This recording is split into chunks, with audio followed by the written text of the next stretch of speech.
Back. In this video, we'll be deploying AWX, the Ansible AWX. So let's deploy.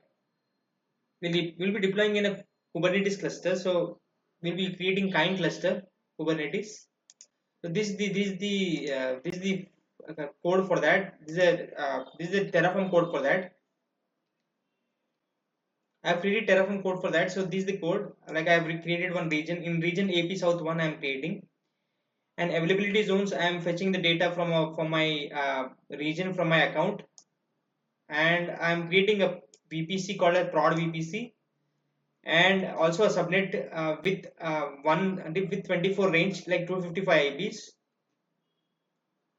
and prod subnet name is prod public subnet, and also the internet gateway, attaching internet gateway to VPC, so that we should have publicly accessible subnet, publicly accessible server, right? So for that, I've created IGW, also internet gateway, and I've created a routing for that as well, and routing. So the routing internet access I'm giving, so it is going via internet gateway and associating those subnet to route table, and also creating a security group wherein all traffic is um, available via security group, so that our server should have internet access, and also creating a server with name Kind cluster. And this key I have already have with me. You can create your own key, and you can replace this thing with your key name, so that you don't have issues when running the Terraform script and when server is created. And I'm attaching security group.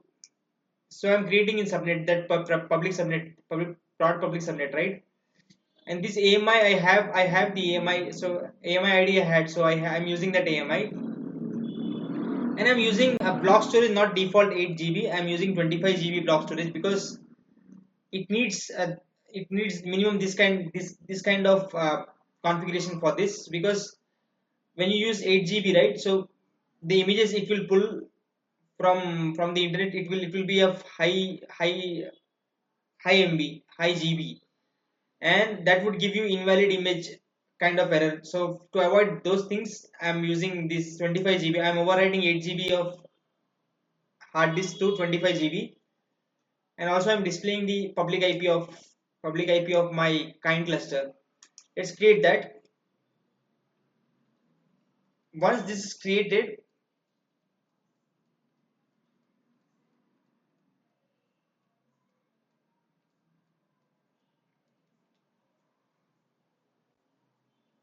once server is created, with configure AWX. Let's see how we can configure that.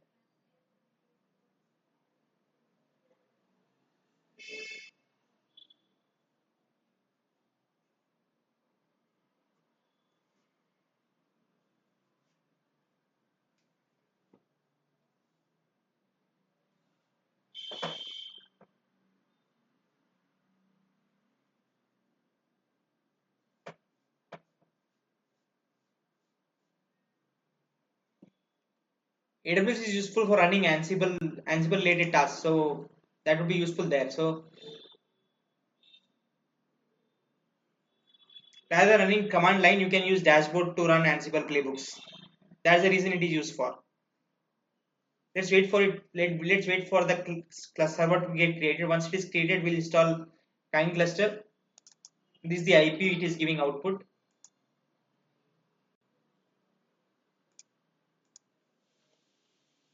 You don't need to worry about anything. I've given the repository also, and also the blog details also. I've written a blog around it. You can read blog also, and you can follow it like blindly. You can follow it.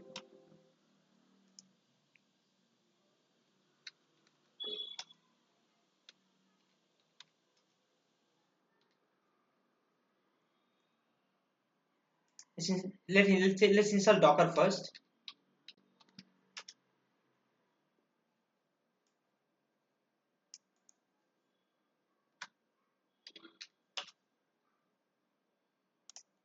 Let's update. Let's update the packages.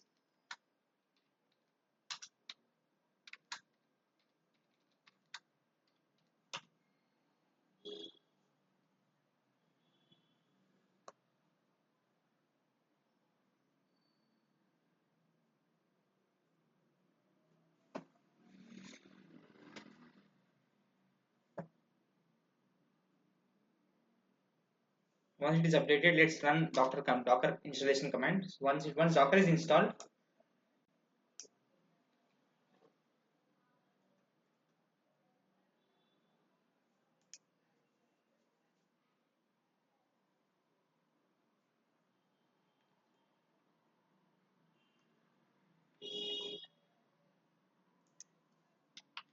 let's check the version and check and enable it, and then start Docker. After that, let's install kubectl. For kind cluster, we need kubectl. So for that, we need kubectl. I'm installing kubectl.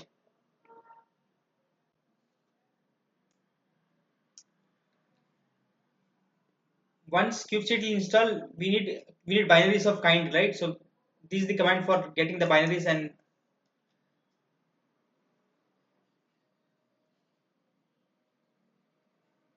once that is installed, let's create the configuration file for kind cluster.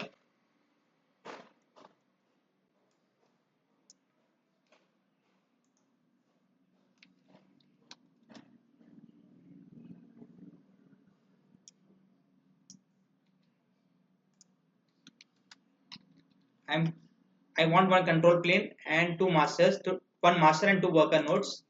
And these the ports I'm exposing at present 3000 3001. Two ports, like when I exposing the service, I want to run the service on this port. So for kind cluster also we need to expose this way. So once this is done, let's create kind cluster.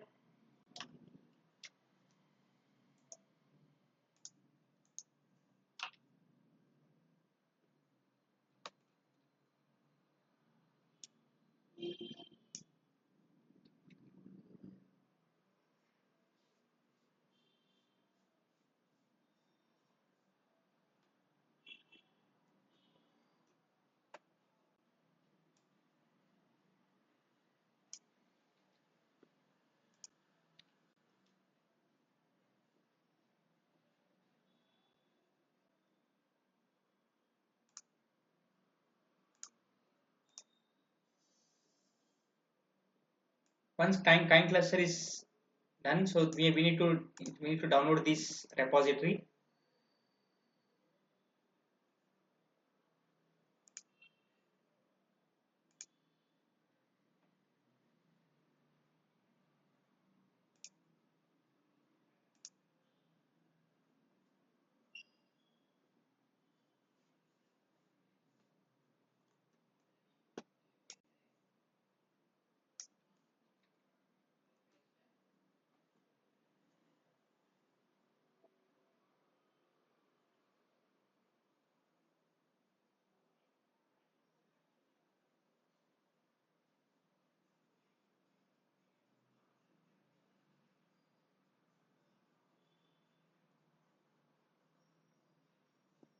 I will give repository in the description, and also the blog link also in the description. You will find it there.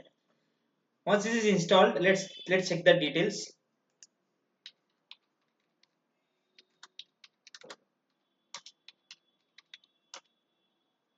We need a one master and two worker nodes. Yeah. Once it is there, we have to install make also.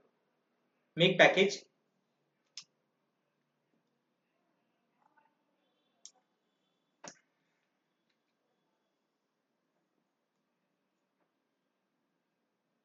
Let's create a namespace called as awx.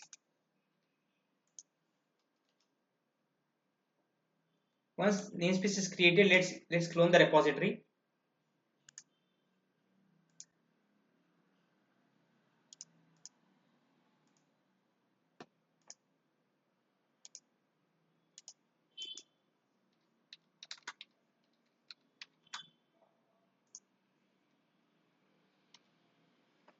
AWS operator repository, and then let get into operator AWS operator.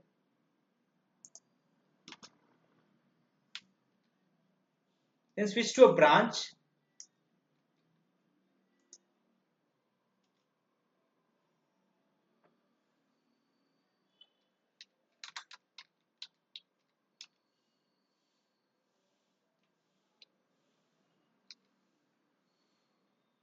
You have switched to 2.19 branch, right?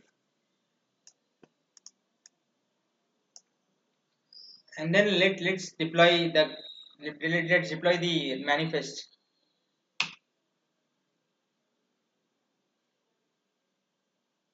Once they're all created, let's check the status of that. It should create 5 pods, but at present it will be only one, so that's okay.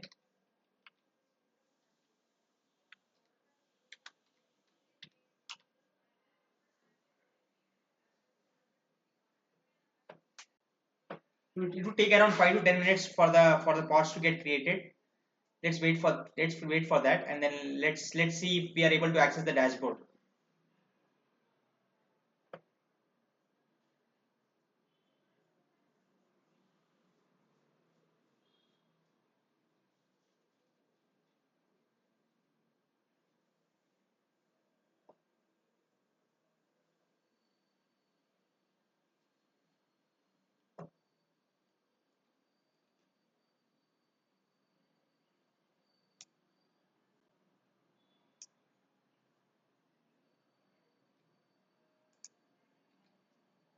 Let's deploy AWS instance also. Even all the code in the blog, you can find it in the blog itself. So that's not a worry for you.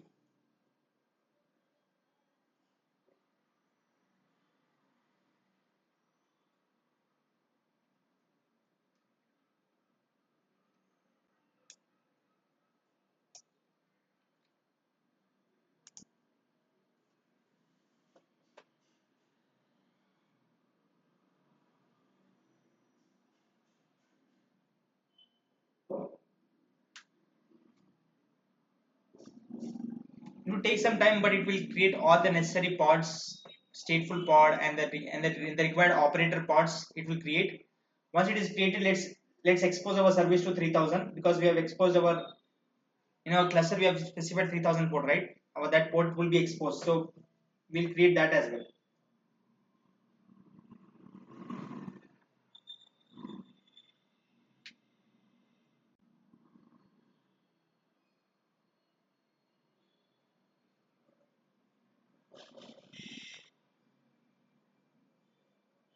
I'll pause the video till then till it gets created. Yeah, welcome back. So now we see the servers are getting created, the pods are getting created.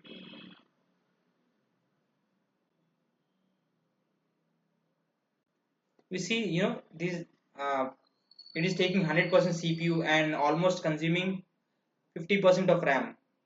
So it's a heavy project, like it would require a minimum, like more amount of CPU than what is specified in T4 T2 medium.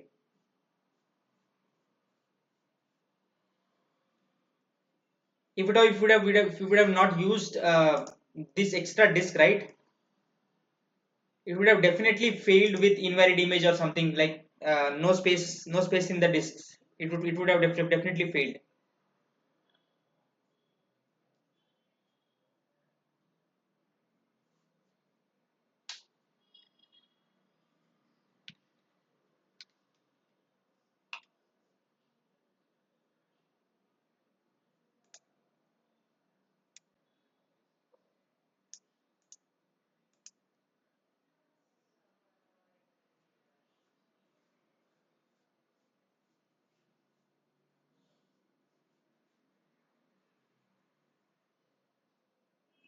It will take some time, but it will create.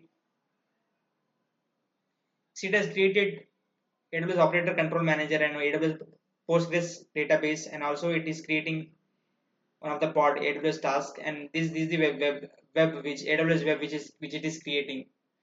These are all coming through operator, AWS operator. So everything is getting created via operator.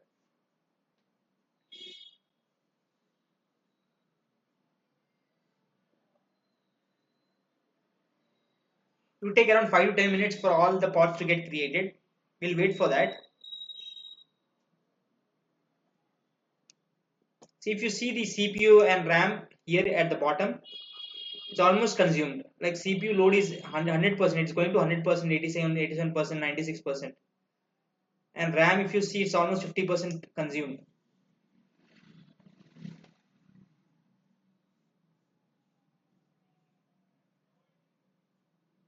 T2 medium is also not sufficient. T2 micro you will not be able to do this experiment. You will do this testing and all. T2 medium is also not sufficient. Like we need T2 large or something, some other type of instance in AWS.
It is taking more time because we don't have enough CPUs in our system, so that's why it is the process very slow.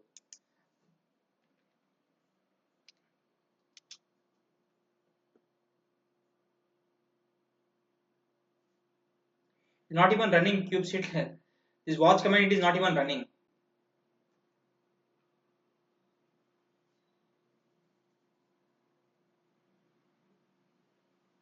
It's taking a lot of time to run even watch command.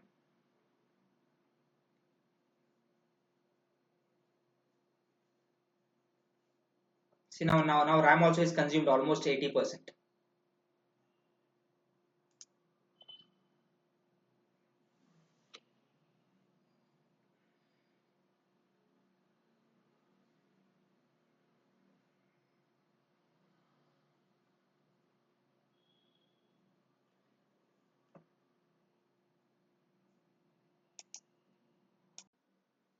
Hi guys, let's check the service and change the service port to 3000. This is the service. Let's change the service to port to 3000.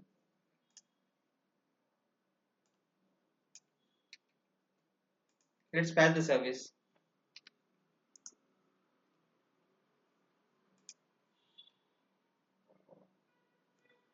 No, not this command, sorry.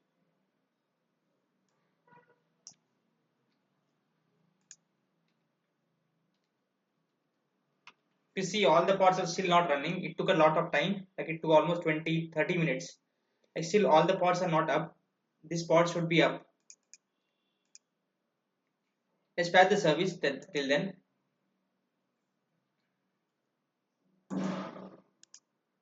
Patching the service, this is the command. Patching the service to use 30,000 port.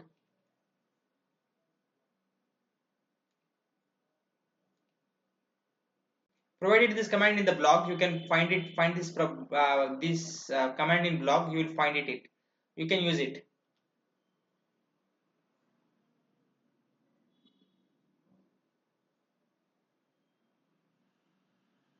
Press enter, like waiting for it. Yeah, it patched, right?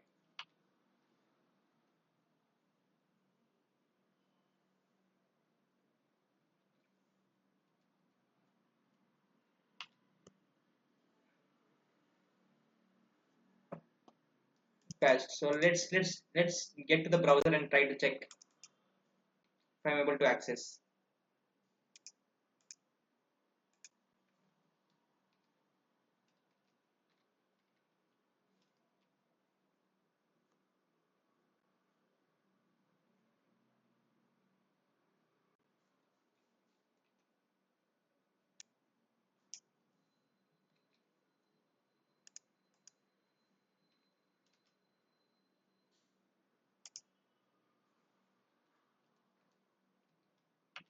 We want all the pods to be running. So once that runs, we'll be able to access the dashboard.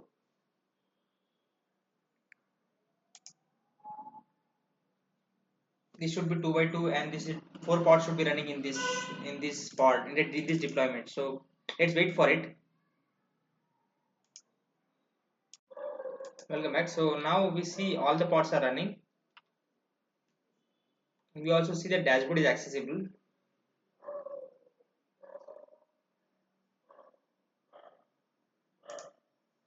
We should use T2 medium, T2 not T2 medium, it should T2 large we should use. So then only it will work. So but now it is working fine. We have dashboard accessible. So the default username is the admin, and password we need to get it from the cluster.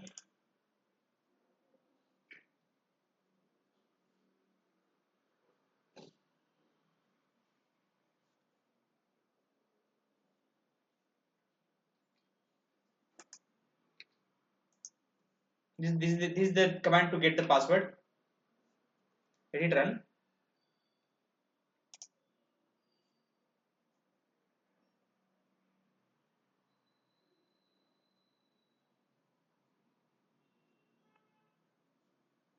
Default username is admin, and then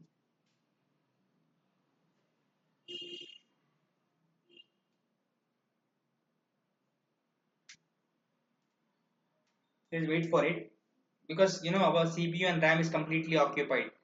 So we don't have enough CPU or RAM. So we need to use T2 large for this testing. I would recommend that, because it is taking so much of time. Let's wait for it for the command to get executed, and then later we'll try to do it. Try to access the dashboard. Not the password. This is the password. Let's get into the password.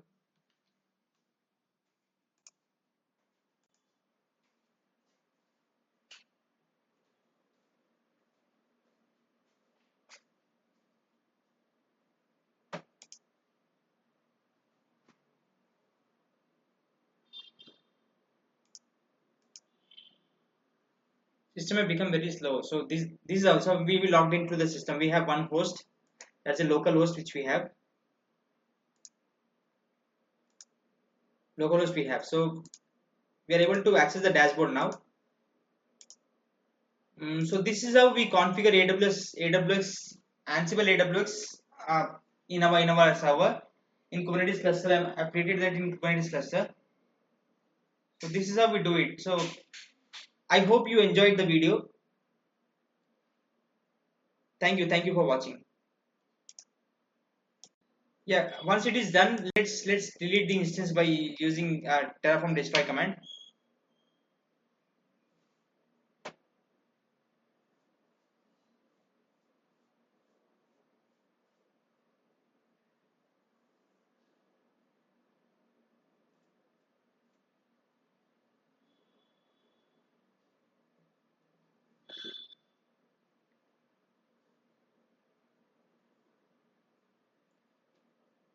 I would suggest you to use T2 large in place of T2 medium. Your testing would be done quickly. Like it took a lot of time for it, because our complete CPU and RAM was occupied. So that's why it was taking a lot of time. But whatever you create, it's like you be sure to delete it after the end of the testing, because it is chargeable. If your account is, even if it is free account, then also it is chargeable.